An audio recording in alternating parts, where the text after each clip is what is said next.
it's so complicated. There's so many challenges, there's so much clutter. How do you really break through that and calm the chaos and really resonate with the audience? And the way you do that is through personalized experience. It's really connecting with them, making those moments. But you're not going to make those moments unless you know who they are and you know how they're thinking and you know how they behave. So we conducted the study. It was just shy of 2,000 people, and it was based in the US, 26 to 75-year-olds. And we also did 16 one-hour interviews. So after we did the first study, we were so excited about the data we got back that we said, oh, we'd really love to do some qualitative research on them as well. So we broke them up into two sections. One is the experience section, and one is the hesitance. And the experience were people that have familiarity with health and wellness tools. So they've used them or they've had experience. The hesitants had no experience at all. They have never touched them, and they're not familiar, and they're not part of their health and wellness journey. So the technologies that we considered, it certainly includes wearable devices like the Oura Ring. However, it's much bigger than that. So we looked at a lot of different mental health apps, digital therapy, diabetes control. So when you think about this study, it's not just about wearables. People are looking for a trusted source. When they're making a health decision, they want to look to people. There's so much information out there. They want to look to people to say, guide me. What do I do, right? So the payers and providers have a lot of opportunity here to really engage. So 58% of people that are using a health and wellness tool, it was prescribed or suggested to them from a payer or a provider. So really focusing in on that opportunity, I think is a strong place for us to start. But I think, Pat, what I'd like to talk about is even beyond the devices, how do we build trust with that health and wellness consumer, since it is such a foundation for all of our engagement? Yeah, that's a great question. You know, I love to talk about trust in branding and in healthcare in general. We've done a lot of research at Merge on the dimensions of trust, and it really comes down to three components: ability, are you good at what you do? Integrity, do you do what you say you're going to do? And benevolence, do you have my best interest at heart? And so depending on the nature of the situation, you're always judging either a provider encounter, a fellow colleague encounter, or a brand encounter across those three dimensions. And so I think of like an example, if I had to have a cardiac procedure, right? I'm going to look for the health system that's known for cardiology.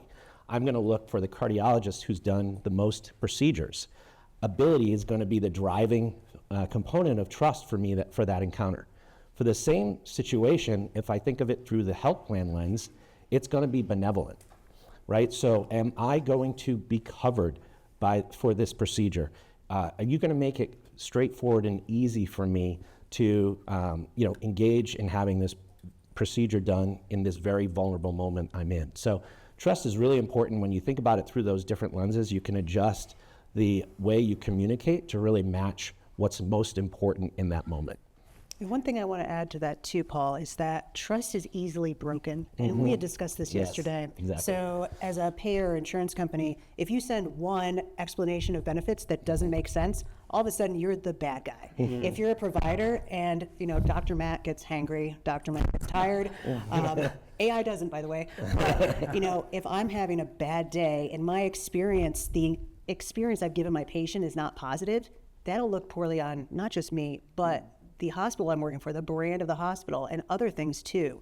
And so once you break that trust, getting it back is really difficult. Totally.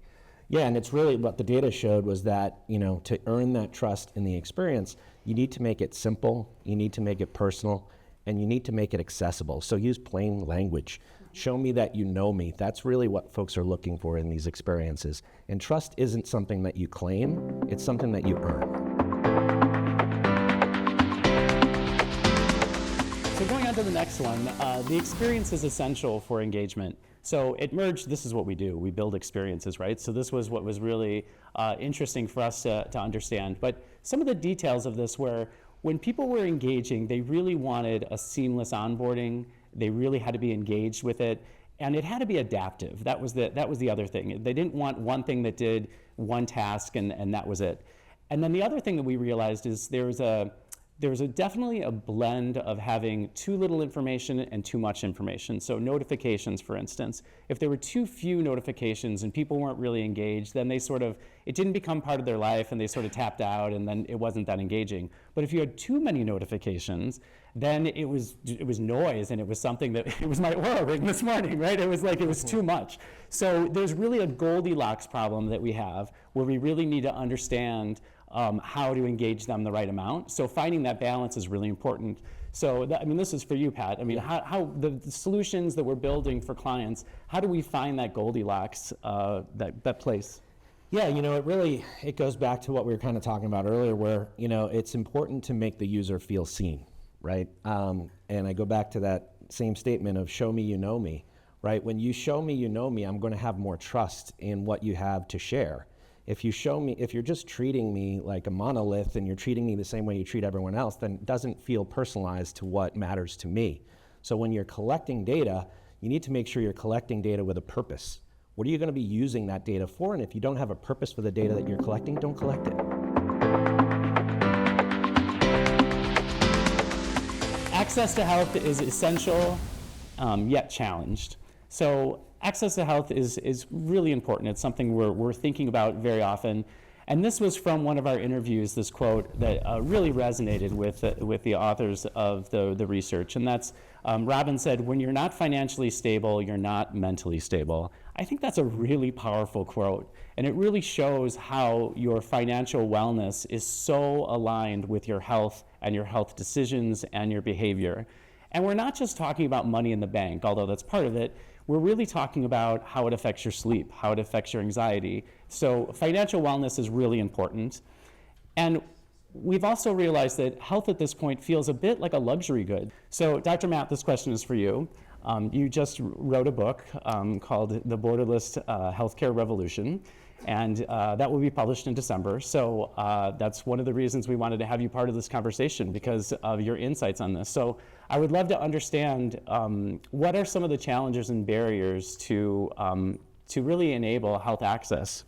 So for all the builders and creators in the room, the technology is the easy part. So whether you're producing a traditional patient portal or a new system for clinical trials or a wellness application or device, ultimately, that's the easy part. The part that's difficult is how the consumer or the patient's going to actually interact with it. And it's not just geography. Everyone's gone to telemedicine visit during COVID, but you can have big disparities from one block to the next. So I like to basically cut up access into 5 different pieces: geography, trust and knowledge, just like you mentioned, Pat, cultural, digital, and financial. And so any of those areas could really break down how they're interacting with the content or the device you're creating, but also that trust in between. So when I think about access, it's so multifaceted. I still do charity care medicine out in rural upstate New York, and it's for an uninsured population. And you might think, oh, well, we'll send them the portal. Oh, we're gonna everyone get an Oura ring. It's only $500. It's totally cool. And of course, those are wonderful suggestions. However, my patients are getting subsidized $4 prescriptions from the local Walmart, and sometimes they can't afford Tylenol. And so we have to go through these discussions about, okay, so if you can't afford Tylenol, what other options do we have here? Or what else can we do? The other thing is that I think a lot of times from a patient perspective, and again, we'll see this throughout healthcare, we call patients non-compliant. Oh, they didn't do this, they didn't take their medicine, they didn't show up for their appointment. First of all, we'll interact here for one hot second. If someone gave you a prescription to take something 4 times a day, who could actually do it? It's definitely not me, absolutely not. But when we think about what it really takes to do these things, we're expecting them to miss work. We're expecting them to get childcare. We're expecting them to take time out of their days that may be the food they need to put on the table. From a financial stability perspective, and I love that you brought this up, it's not just about the money. It's about the feeling of control. When you are stressed out about providing things for your family, for debts, et cetera, you're not 100% focused on anything. When people, especially with a health and wellness tool, when someone starts using the tool, they're at a different place in their health journey than they are on day 365. So how is that health tool going to evolve with them over time as they continue to use it? So it's not just personalization at the beginning, it's personalization over the time in the relationship with the app. So with that, I'd like to ask both of you this question. So we'll start with you, Dr. Matt. How do you see personalization? You were just hitting on it a little bit. How do you see that really working in healthcare? We've all been to a doctor's office where the provider doesn't know your name. We've all been to a visit where they don't even know why you're there. They come in and they say, so what are you here for? And you're like, oh my goodness, I just filled out those 20 different forms twice. And that doesn't provide trust, like you mentioned, Yep. and it also doesn't mean that we're going to do something different. I was just talking to a number of folks at breakfast about the fact that I am absolutely an Oura Ring person, and I broke my leg earlier this year, and my goals changed dramatically. I'm a big athlete. I play roller derby. That's how I broke my leg. Oh my gosh, that's amazing. But ultimately, when you are an adult that is focused on your health, fitness, performance, and all of a sudden you can't measure things the same way as you did before. All of a sudden, sleep became really important. My Oura Ring went crazy, just so you know, Paul. But again, I was in a different place in my journey, and I was able to utilize that technology and the content and the way it was engaging with me in a way that made me feel like I could still get good information and make great decisions for myself. Okay. And so that's a personal example, but again, just a couple of months makes a big difference.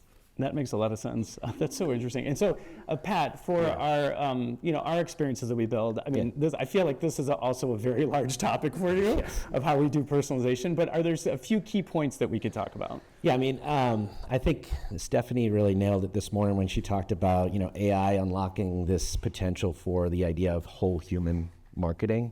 I really love that as a thought experiment. And, I think about it as myself, as a consumer. I'm a husband, I'm a father, I'm a friend, I'm a professional. I like to hike and snowboard, and I'm also a stress eater, right? So when I'm stressed, I'm going to be eating. And I try to do the other things that get me moving, but sometimes, I get derailed, and my, Fitbit or Apple Watch will nudge me, hopefully in the right direction.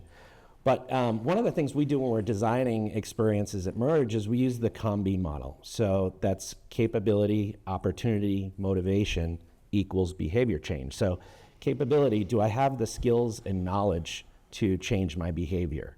So that's where that access comment comes in. So making sure the content that you're providing is accessible to the person you're providing it for. Opportunity, is my environment ripe for that behavior change? And then we just learned about the financial status of some of those folks who participated in the study. The opportunity isn't right for them. It's not that they don't want to change their health habits. It's that they're stuck in a negative loop because they're just scraping by. And then motivation. So, a lot of the folks who actually became motivated in that study had a catalytic event that really woke them up or kind of prompted them to start this journey. And so those three things are all in play when you're trying to change behavior. And so we make sure we're thinking about those when we're designing these experiences, because they're really important for getting to that ultimate goal of behavior change. What we wanted to do is make sure after we had these takeaways that we really look to the future, right? How are we going to use these? These are nice to know, to frame. It's a nice framework for how we're thinking about this research and thinking about the health and wellness consumer. But really what we boiled it down to is simplicity is the differentiator. It's like you're talking about it. You have to lead people to the information, so the more simple you make it, the better. And also, you can build trust through credible partners. This is really an opportunity for payers and providers to show themselves as credible partners and build that trust. And experiences must be just right. It's not one size fits all. It's really addressing that Goldilocks problem and making sure that that experience is something that people want to bring into their life. And then health access affects all generations.